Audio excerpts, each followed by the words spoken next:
السلام علیکم دوستو، آج ہم اپنی ایک نئی ویڈیو کے ساتھ حاضر ہیں۔ آج ہم ذکر کریں گے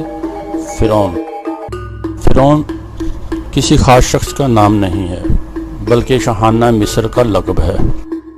طرح چین کے بادشاہ کو خاقان اور روس کے بادشاہ کو زار اور روم کے بادشاہ کو کیسر اور ایران کے بادشاہ کو کسرا کہا جاتا ہے، اسی طرح مصر کے بادشاہ کو فرعون کہتے ہیں۔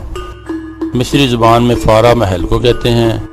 فرعون اصل میں فارا آوا تھا۔ مصری زبان میں فارا محل کو کہتے ہیں اور آوا کے معنی ہیں اونچا کے۔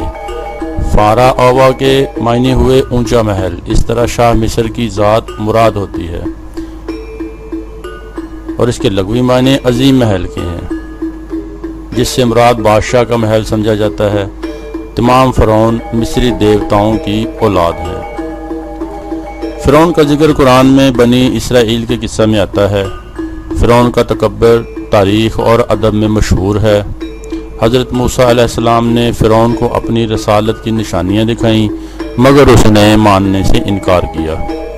جب بنی اسرائیل کو اللہ نے آزاد کیا اور جزیرہ نما سینا کی طرف لے گئے تو بالآخر فرعون پانی میں ڈوب کر مر گیا، مگر اس کا اللہ کے عذاب سے کوئی بچاؤ نہ رہا۔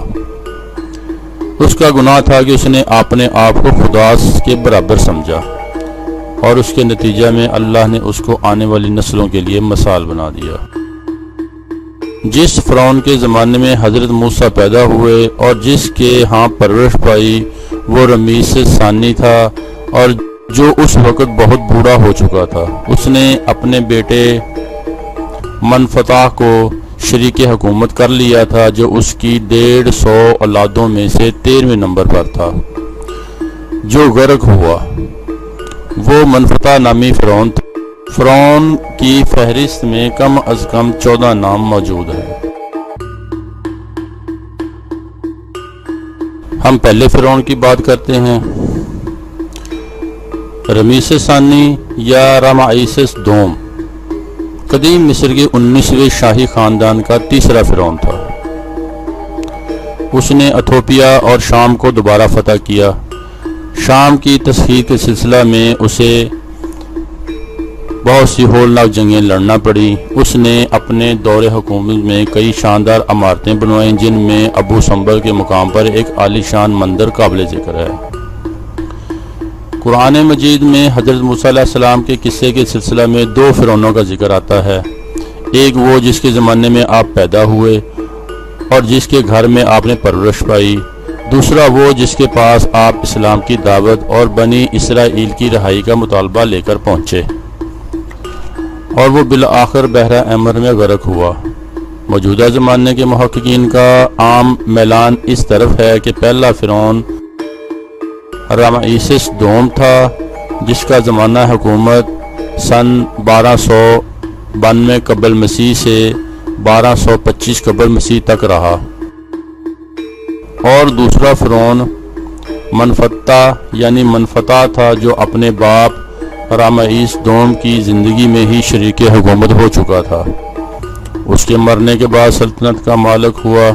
یہ قیاس بظاہر اس لحاظ سے مشتبہ معلوم ہوتا ہے کہ اسرائیلی تاریخ کے حساب سے حضرت موسیٰ علیہ السلام کی وفات 1272 قبل مسیح ہے۔ بہرحال یہ تاریخی قیاسیاں ہیں اور مصری، اسرائیلی اور عیسوی جنتریوں کے مطابق بالکل صحیح طریقوں کا حساب لگانا مشکل ہے۔ رمسیس دوم کا تعلق مصر کے 19ویں حکمران خاندان سے تھا۔ یہ شاہ سیتی کا بیٹا تھا۔ اس نے 67 سال حکومت کی۔ اس کی 110 سال عمر تھی۔ وہ بیمار ہوا اور فطری موت مرا۔ اس کا جسم نہایت لاغر تھا، جبکہ منفتح کی لاش جو بحر کلزم میں غرق ہوا صحت مند تھی، اسے کوئی بیماری نہ تھی۔ رامائسس دوم کی حنوط شدہ لاش 19ویں صدی کے اواخر میں بابل ملوک کی وادی کی کھدائی کے دوران برآمد ہوئی۔ یہ لاش ایک چوبی تابوت میں رکھی ہوئی تھی۔ اس پر 3 کتبے کندہ تھے۔ اس پر بعض ماہرین آثار قدیمہ کو شک تھا کہ یہ کس کی لاش ہے۔ اس شک کو دور کرنے کے لیے میپرو